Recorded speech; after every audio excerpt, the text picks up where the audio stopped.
po ang kadena, binalot na ni Mami. Po ang na-destroy na bike ni Kebs. Yung salarin. Tignan natin ang cooking show ni Abel. Abel, ano ba yung niluluto mo? Ganyan ba ang tamang pagluluto ng kanin? O bigas na isinaing? Ganyan ba ang pag-aapoy, Abel? N80 na ba yan? Yan ba ang inaano mo? Ikaw ba yan, Abel? Mabibidyo ka na naman. Sikat ka na naman sa YouTube.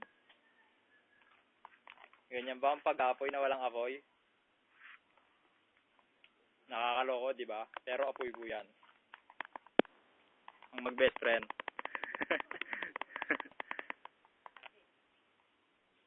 Arby, ano masasabi mo?